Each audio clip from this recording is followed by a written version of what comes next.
Good morning, everybody. It's a great pleasure for me to be here. Just in case you're wondering, I'm a Brazilian Japanese, and not the typical Brazilian you would expect. And I also like to say that I'm sorry for my ignorance. I don't know a single word in Croatian. And back in Brazil, we have like very limited sources of information from Croatia. So I have to say that I was pretty impressed with what I saw when I arrived here in Zagreb yesterday night. And congratulations. I also know the Uber driver told me that we played against you in the World Cup. And I was just afraid to ask him who won. But yeah, we did. Okay. Sorry for that too. Okay. So, my name is Edson Yanaga. Currently, I'm a director of developer experience at Red Hat. My Twitter handle is Edson Yanaga. Just in case you want to follow me, I talk a lot about DevOps, Microservices, Java, clean code, and software craftsmanship. And today, I'm going to talk to you about the why behind DevOps and microservices. Why should you be caring about that, and how can we or should we be delivering better software and in safer ways into production? Well, as Rocco said, I'm a Java champion and a Microsoft MVP. I work for the largest open source company in the world, which is Red Hat, which just means that the world has changed a lot and we live in very interesting times. So it's a very interesting time to be a software developer, and that's why I'm always so excited to be talking about DevOps and microservices, because we are being part of a big change in the world. And I always like to start my talks with this quote from Forbes: "Now every company is a software company." I like to say that you don't work for a bank, you work for a software company. You don't work for an industry, you work for a software company, because software is changing the world that we live. And it's so amazing that we are in a conference called ChangeCon, because we, as software developers, we are here to change the things. We are not satisfied with the way that things are. We are here to change. I also saw that amazing banner saying that at coding, class hero, because we can be the heroes of what is happening in the world. I'm not saying that you have to be the hero in the project solving every single problem, but we as software developers, if we are changing the world, we might have a mission, and I'm going to discuss that further too. But when we're saying now that every company is a software company, some people call this digital transformation, digital evolution. I like to call that digital economy. And I used to be one of these people that thought that digital economy or economics had everything to do about money. But after studying a bit of economics, and particularly behavioral economics and later behavioral psychology, I just learned that economics has nothing to do with money, but has everything to do about people. Because the guys from economics, they are studying how people interact with each other, and how can they change a system from one state to the other. And people can have different motivations from changing a system from one state to the other. Some of these motivations might be things like love, hate, power, and also money. So when we're talking about digital economics, digital economy, we're discussing how people are changing the way that other people interact with each other through software. And we are the people responsible for changing how people interact with each other. Some of great examples of this new digital economy are like the largest car transportation company in the world owns no cars, which is Uber. The largest lodging company in the world owns no real estate, which is Airbnb. The largest online retailer in the world owns no stock, which is Alibaba. And the largest content network in the world produces no content, which is Facebook. All of these companies, they have something in common, is that they only exist because of software, and the software that they produce, they are changing the way that we interact with each other. So that's the role of software in this new world. We are changing how people behave and how people interact with other people. And it's very important for us to remember, we software developers are people too. So we are part of an economical system, because software is made by people for people. Every time we forget the people part of the software development process, we can deliver an optimal result, and so we can always try to achieve better results into production if we remember that we are people too, and we have different motivations for doing what we are doing. And I always like to introduce myself too as a software craftsman.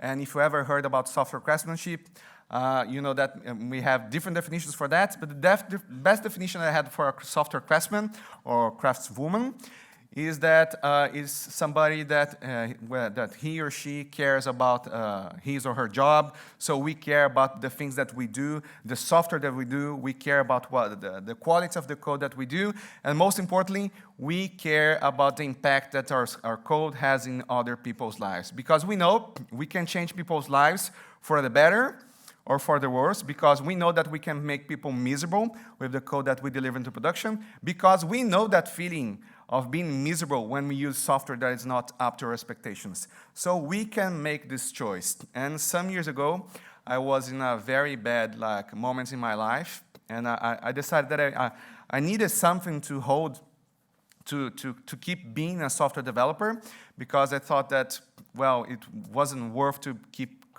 producing code. I thought that maybe I could be doing something else. But after thinking a lot about that, I just realized the only thing that I knew to do in my life was to code. And if I wanted to keep doing that, I'd better do it for a purpose. That's why this is one of my favorite quotes. The two most important days in your life are the day you were born and the day you find out why. Of course, we are all here today, that's because we're born. But I don't know how many of you have found out why are we here. And I like to say that it's taken this mission for me. I realized that I want to change people's lives with my job. So I decided I wanted to produce the best possible result in people's lives with the code that I produced. But then I realized that it wasn't enough. To make a really true change, we need not only to be able to do our part, but we need to help other people to be achieving that too. So I decided I wanted to help the most possible amount of people to deliver better software faster and more safely into production. That's why I'm so happy to be here. So in the past few years, I had different opportunities. Also today, I thank Red Hat for being here, because maybe I can share some words, some piece of knowledge to you, so we can all start to deliver better software into production.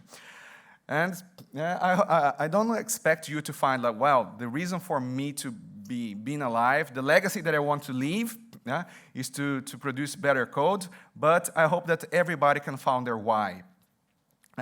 And if you're thinking, it's nice that I mentioned legacy, because we're discussing DevOps and microservices particularly, because in the when we're discussing legacy, I had to look up in the dictionary. I just learned that the only field of human knowledge where legacy is a bad thing is in software, right? Because usually if you go to look up in the dictionary, legacy is a good thing. Legacy is something that you want to leave for others. But nobody wants to deal with legacy software, right? Even if legacy means the code that you wrote 2 weeks ago. So you might be the one screwing your life, okay? Just take care about that. But so maybe we can change the word legacy, so legacy can mean something good in all fields of human knowledge. Legacy can mean a good thing in software too. And since we're discussing why, I don't know how many of you have heard about the golden circles. If you never watched this talk, this is a TED talk by Simon Sinek. It's a very amazing talk. It's 8 minutes long. I strongly suggest you to watch that. But I'll try to explain you very quickly what are the golden circles. Simon says that for everything that we do in life, we have 3 different circles. We have the circle of why, the circle of how, and the circle of what. But if you want to convince yourself of something, and you want to convince other people about something, you always have to start with the why. Because if you know why are you doing something, then it will immediately become obvious how are you going to do the things that you need to do to achieve your why, and what are the steps that you need to take to achieve your why. So today, I'm not going to prescribe you any magical recipes for doing DevOps or microservices, but I'll try to tell you why you should be doing what are we doing. Okay? And let's try to start the discussion with, well, when is your job done? Because if you remember when we learned how to code, with the very few lines of code, or when we got better in coding, we had that magical feeling, that awesome sensation that we had when, well, we were just able to code some things, and from nothing, from scratch, from ideas, we were able to craft something and made that run. We were like gods, because we were able to take like nothing and produce something that, at least for us, was like amazingly beautiful. We produced something from scratch, and we delivered that thing. So in the very beginning of our careers too, we were able to craft that code and show that code run into production to our users, and we could see the impact that the code had in their lives. But I don't know why some people in the past years, they have taken this from us. Because in many different companies, coding doesn't mean anymore changing people's lives. It doesn't mean anymore like showing your code, your software into production, being proud of just what you did. In many different companies, in many different processes, in many different teams, coding is just get into your desk, getting a ticket or a post-it, reading that, coding, committing, and then it's done, right? People have taken from us one of the most amazing things of our profession, that is, I can do something from nothing, and I can see the bright in the eyes of the users when, whoa, you made my day. So I don't know how many of us can remember the impact that we can change in the user's life, or when we deliver something, today, I'm going to sleep like very happy because today I showed something. First, because I show people how good am I, and second, because that person is going to sleep happier because I did a great job. So some people, I'm not saying that it's their fault, but it has been taken from us. So the discussion is, when is our job done? Is it really our job done when I just get a post-it and move that to the column done? Or is my job done when I'm able to change people's lives for the better into production, right? So that's one of the discussions that we have in DevOps and microservices, and I like to think that DevOps and microservices discussion is for us to take back this feeling that has been taken from us. And of course, since we're not caring anymore about the things that we deliver in the production, some memes just appear on the internet. This one is a good one, since I'm a fan of Game of Thrones. Because also we used to deliver software like more frequently in production, but since we stopped to think about the delivery moment, we just left our code to be delivered to production by other people. So in many different companies and teams, the ops people are the people responsible for deploying that code into production. And since it's their problem now, we don't care anymore, and usually releasing a version to production is a painful moment. I remember how many times did I did that when, well, Monday morning we are going to release a new new release into production, and I'm pretty sure it's going to be like a painful day. We're going to suffer the entire week because we're going to have a lot of bugs, and it's not going to be happy, right? And why did that happen? Because it became an event, and it became a painful event. We know some of the reasons behind that, and we're trying to solve and explain some of them in this short talk. So DevOps is like a movement, a culture trying to solve these issues that we have when we're trying to release software production. And Patrick Debois just coined the term DevOps, which is a contraction between developers and IT operations. So they call DevOps. And the principle behind that means that, well, we are not supposed to be two different teams working apart with each other. So in many different teams and many different companies, and we also like to blame Gartner for doing that. When Gartner said, well, we have this bimodal IT, where we have a very defined definitions of different teams. You have the guys, the development teams, and you have the operations team. We created this barrier, which is some people call also the wall of confusion. And I say that Dev and Ops usually they don't get together very well. And I have to tell you why. Dev and Ops, they're usually not friends in companies because you can't be friends with somebody who screws your life every single day, right? Because in many different companies, the dev guys, they're just the guys that just keep coding some crap. you just package everything as a software artifact. You just throw away your jar or your war to the other side, to the ops guy, and they're the ones responsible for deploying that into production. And when anything goes wrong, it's their phone that rings every single time that when we have a bug. It's their problem to be solved with the tickets, users complaining, and everything else. And then I've seen that in many different companies too.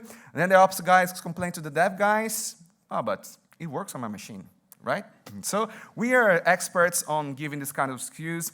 So yeah, I completely understand why dev and ops, they can be friends. And there's also a nice book called The Goal. One of the key things that I've taken from this book is that tell me how you measure people, and I'll be able to tell you how they behave. And these people, they can be friends because they have different goals.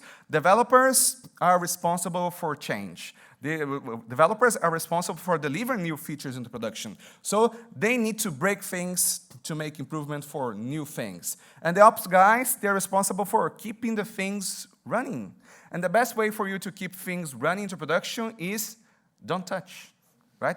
Don't change at all. So they are measured by different things. So dev guys are the guys breaking things into production, and the ops guys are the ones trying to keep things running. So that's why they can be friends, because we are being measured by different things. So one of the important things that we need to remember, software is made by people.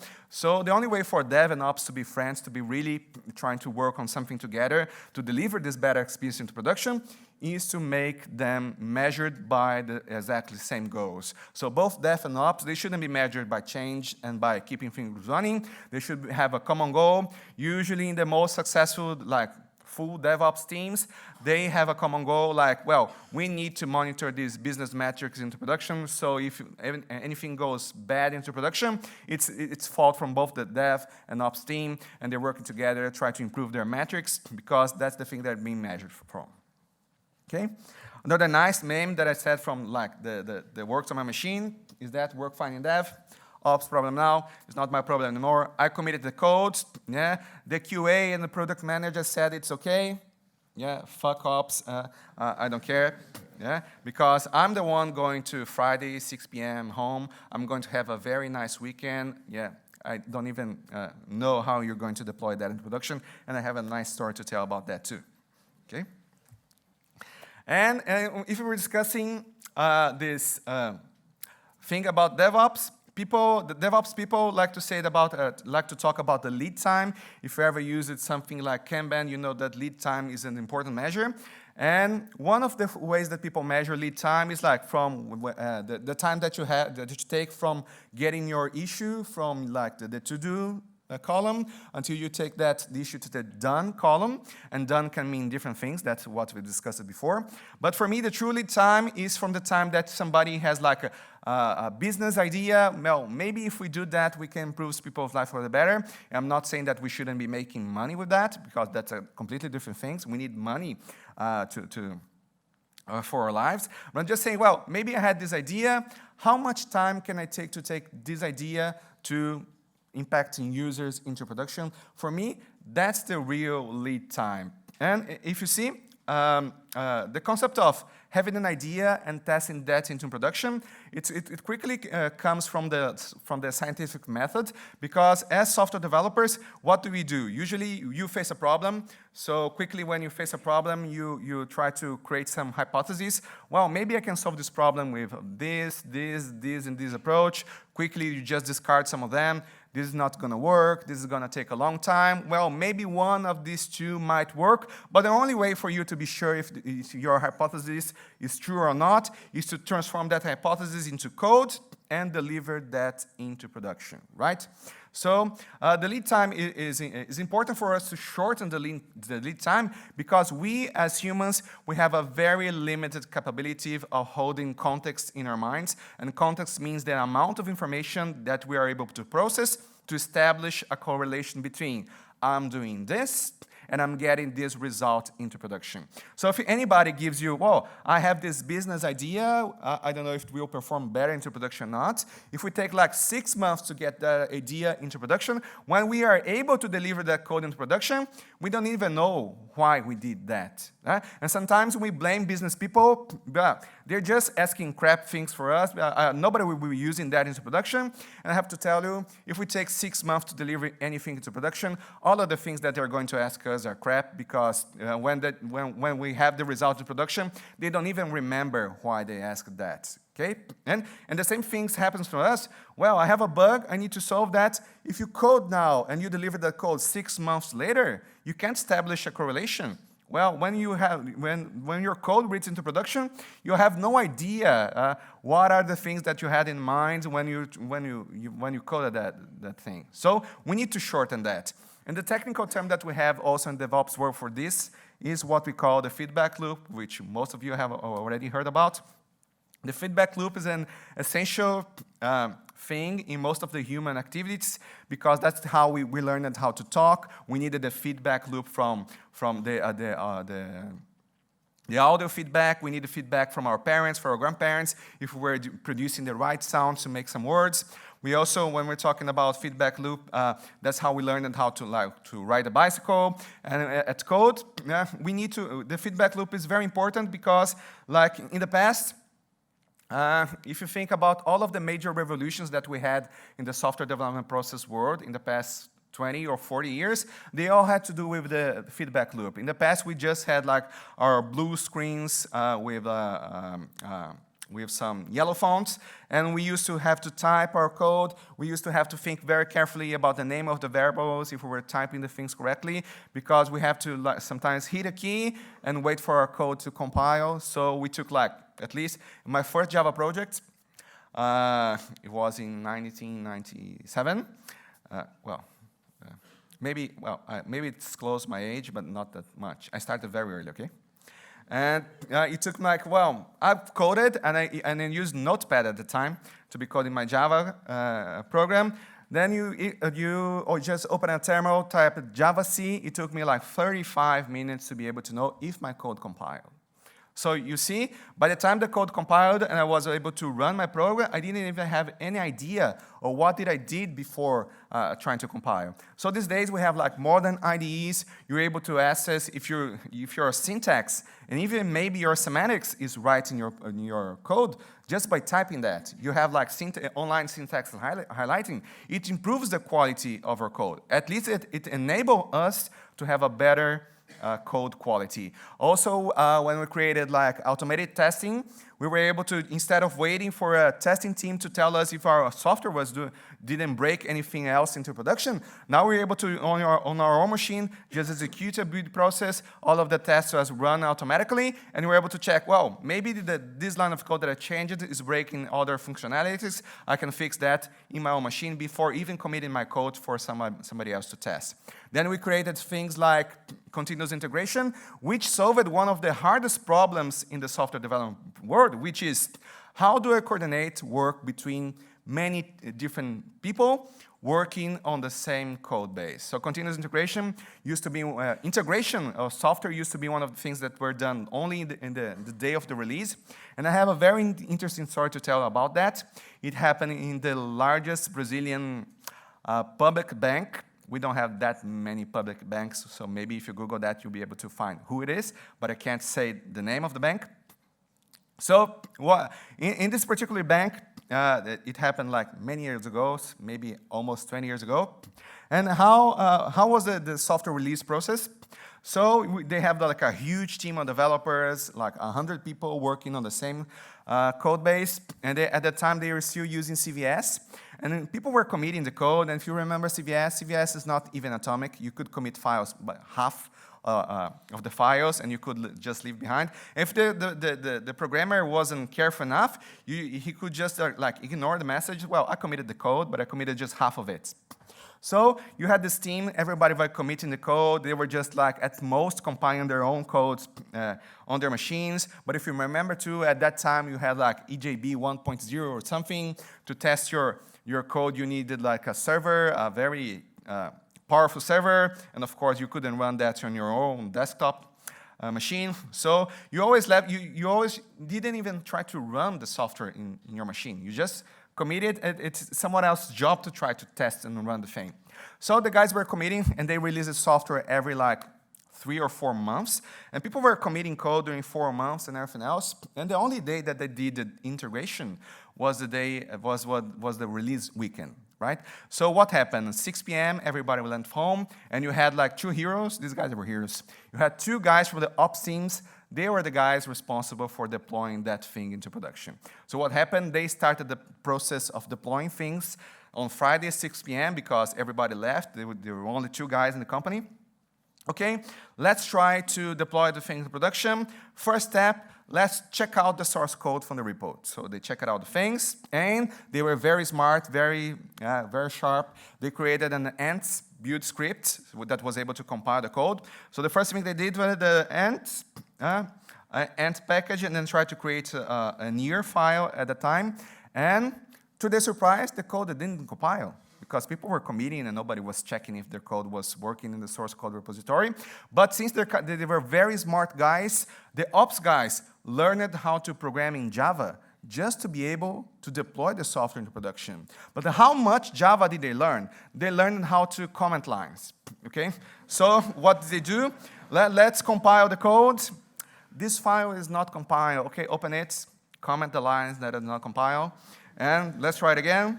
Okay, now the other file is not compiled. Well, okay, open it, comment the code. And they took this process took the entire weekend. So like by Sunday night, 8 p.m., when they're finally able to compile the code, oh, now the code is compiled. Now let's get next steps. They had like 50 manual steps.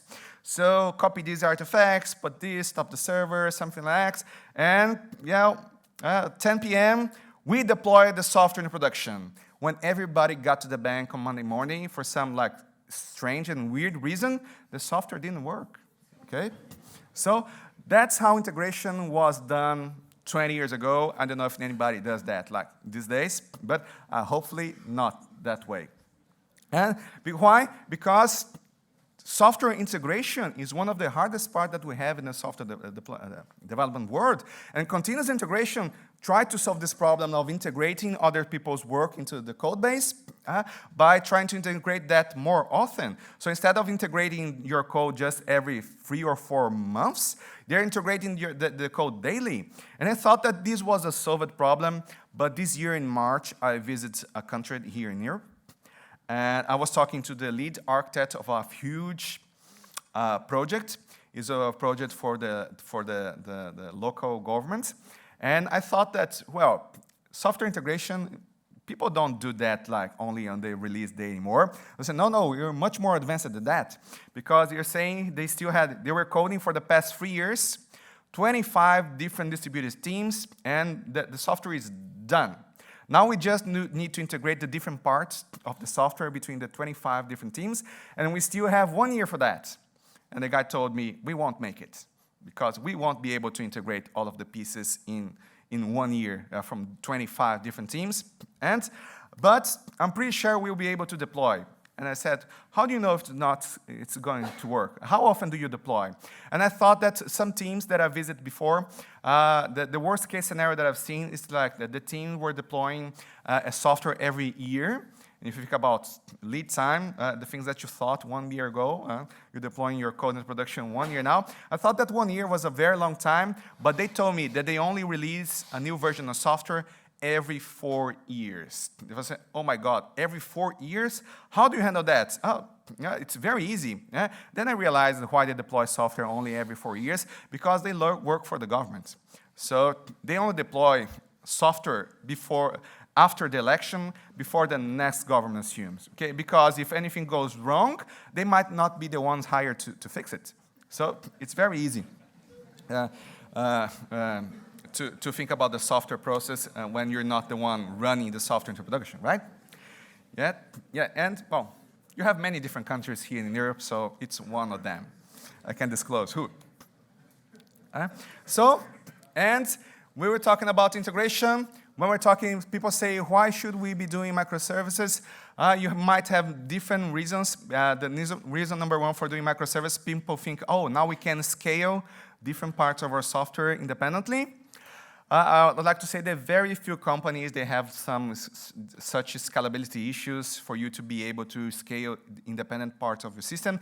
Most of the times when you are trying to adopt microservices, the reason for adopting is that you're trying to resolve the integration problems, because usually you have a big team, and when we have a big team, it's natural for your team to be internally divided, if not officially divided. So usually you have different teams with different work queues, and they are all coupled, because you can't release your piece of software because you have to wait for the other team to be finishing their module, so you can test your code with their code, so you can release the software into production together.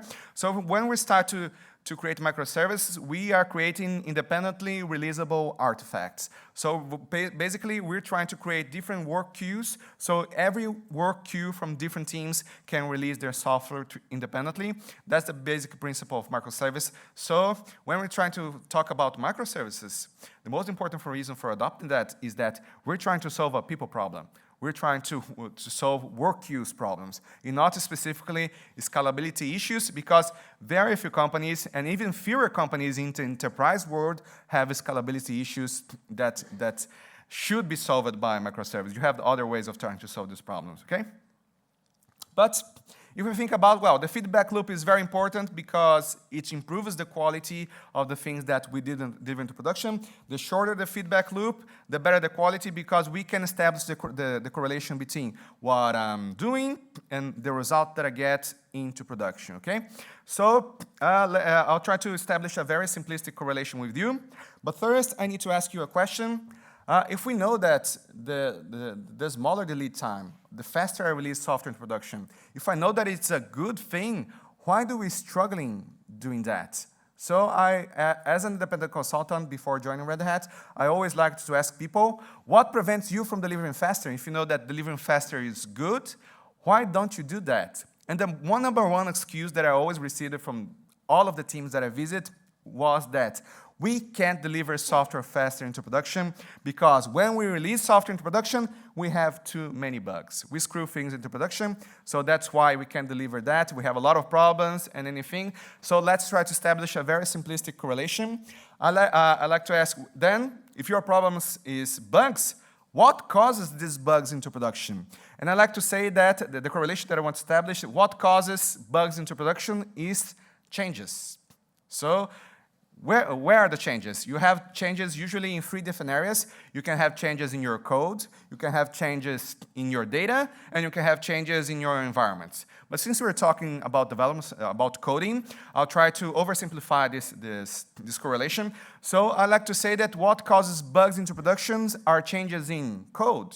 So, but the human way of trying to solve the problem of bugs into production is, well, we can't really, if we're releasing software every month or every week, now we need 2 weeks or 2 months to be releasing our software because we need more time to test. How many of us have given this excuse? Well, we have bugs in production because we don't have enough time to test. So if we take instead of 1 month, 2 months to deliver software in production, we will be able to have a better software. But then people don't realize that the more time you have to test, the more time you have to code to. So when we release software every 2 months instead of every month, you have even more bugs into production because that's a human way of trying to solve the problems. If releasing software into production is a painful moment, we want to avoid that. So we only want to suffer every 2 months or every 6 months or every year or every 4 years, or even don't want to suffer at all, right? It's the problem from the next team. So, but the economical way of trying to solve the problem of bugs into production is the opposite way. Instead of releasing software every month, maybe we need to release software every 2 weeks. Maybe we need to, if we're releasing every 2 weeks, maybe we need to release software every week, because the correlation is that what causes bugs into production? Changes in code. So the more changes in code that I have, the more bugs into production that I have. So if I can reduce the amount of changes that I have in my codes, I'll have less bugs into production too. Until if I can reduce even further the amount of changes that I have between each one of releases, if I'm capable of having a sufficiently mature software deployment pipeline, until I have I can do a single commit, one deployment to production. So if I just committed these 15 lines of code into my code base and I deliver that 30 minutes later, if I have a bug into production now, where is the cause of the bug? It needs to be on that 15 lines of code that I just committed in the code base. So for sufficiently mature teams that have like fully automated software deployment pipelines, it's much easier for them to, well, we have a bug into production, what changed? Well, we changed this commit, it's 15 lines of code, let's spot the bug. It's much easier for them to fix the bug and release a new version to production rather than having like very sophisticated rollback strategies. So that's how we try to tackle the bugs problem into the DevOps world, okay? The lesser the changes in code, the lesser the bugs into production. And just to give you a technical term, in the DevOps world, we call this the amount of changes that we have between each one of your releases. We call that batch size. As I said, it can be on the code, on the data, on the environment, but we try to oversimplify that, saying that batch size means changes in code. So the smaller your batch size, the better the quality of the software that you deliver into production. And if you want another two technical terms for the process people, if you reduce your batch size, you're also reducing your lead time, and you're also reducing your cycle time, which is the time that you have between each one of your releases, because they are directly correlated, okay? So, and why do I say batch size? Because many different teams, they try to improve their process by, well, we need to reduce the lead time, but lead time is such an abstract thing for you to solve. Oh, we need to reduce our cycle time. Well, batch size is something that we as developers, we can easily measure between each one of our releases. How many lines of code are we changing? How many things are we changing between each one of our releases? That's why as a consultant, I always like to say, well, just tell me how big is your batch size, and we'll try to reduce that so we can deliver better things into production. Yeah? The second cause of bugs into production used to be people. We can't do better software, we can't release better software into production because we have people problems. Well, my manager doesn't allow me to do that, my DBA is a pain in the ass, he doesn't change the columns when I want to, and all of these sort of things. Yeah, I know. Software is one of the most complicated things. The funny thing is that when I decided which course I would take at college, I decided to take a computer science course because I didn't want to talk to people. And, but later, I just realized that I was wrong, because software is made by people and for people. And I have to be very honest, the most important skills that I've developed in the past 5 or 7 years were not the hard skills, but I've studied a lot and hard to acquire these hard skills.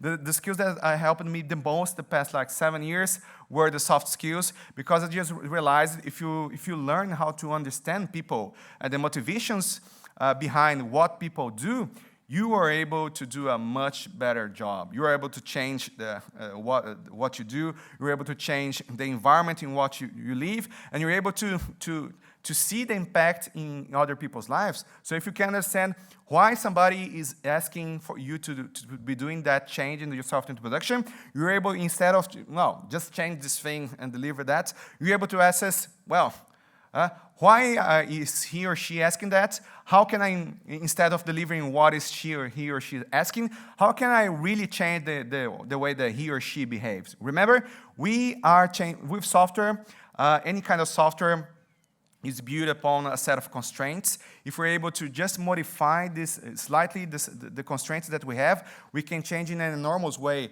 the result that we have into production, okay? So we need to always be thinking about why people do what they do. That's one of the most important soft skills that I've acquired in the past year, and of course, I'm always trying to improve. But if you think, how can we be improving the way that we deliver software in production, anything else? I gave some tips before. But what I'm going to say to you right now might look like silly, but I'd like to say that one of the lessons I learned in the past 20 years, that the only way to solve all of these problems, and in fact, anything in life, is what I call competence. I know, well, it's just a dumb thing for you to be mentioning, but later I realized that I had a discussion 3 years ago with a professor from the Federal University in Brazil. And he gave me a different definition of what is competence, and that's why I'm using this word right now.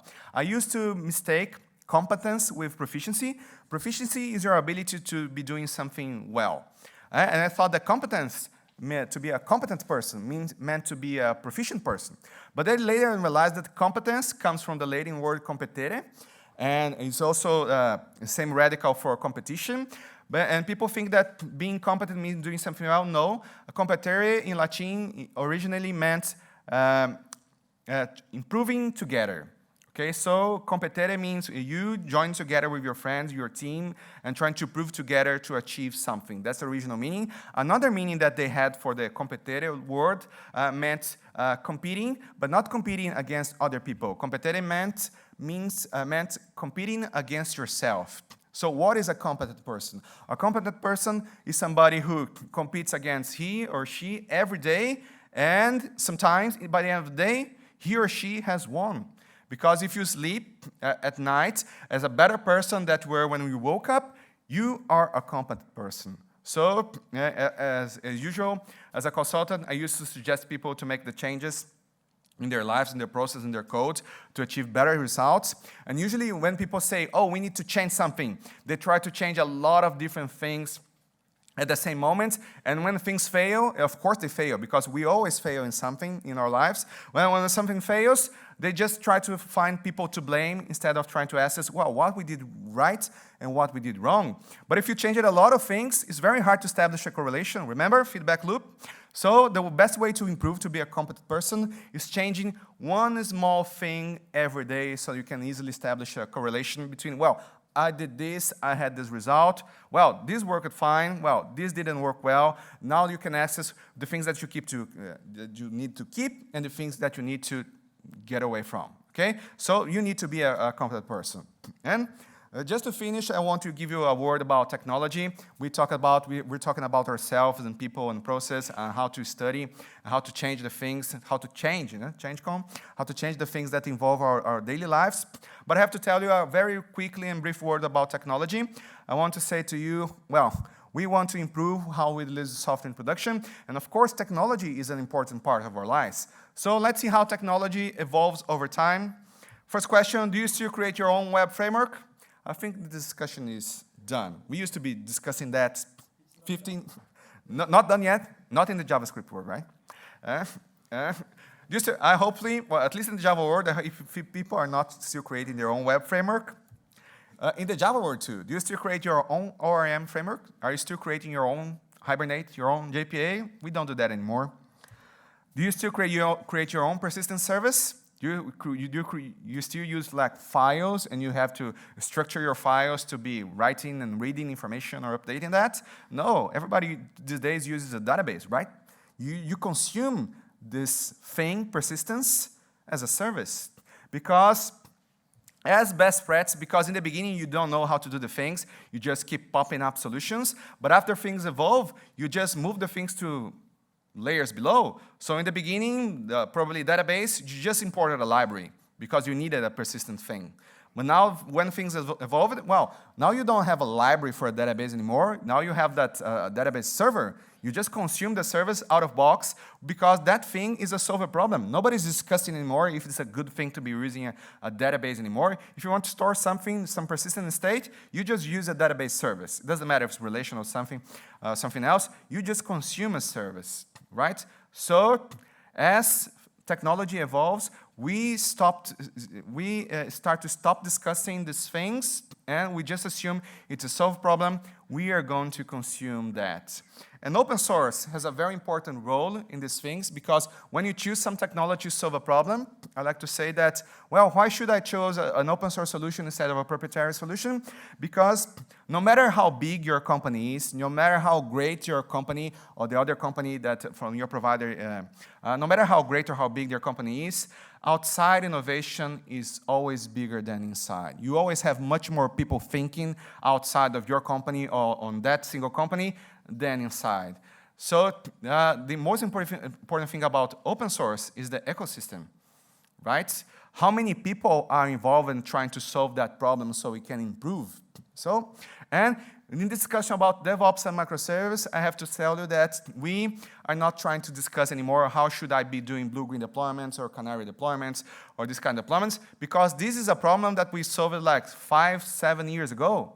These days, we're building upon the work from others. So these days, Kubernetes has become the de facto standard for doing DevOps in a container world. So if you're thinking about using containers, you should be thinking about Kubernetes. This week, even Docker by itself announced support for Kubernetes. So today, all of the major technology providers in the world, except for Amazon, is providing support for Kubernetes. So it must mean something because it's the largest community out there. I have to tell you that OpenShift runs on top of Kubernetes, and it's my favorite pass. You might guess why. And last tip, last slide, I just like to tell you, if you want to know what is happening in the DevOps world, the things that are going to change really very much in the next 5 years, the thing to be looking for right now is Istio. Istio is something what we call a service mesh, because we solved some problems from distributed systems for microservices architecture. So Kubernetes solved the orchestration problem. So now we're trying to solve the distributed system problems like log aggregation, monitoring, tracing, and service broker, and everything else.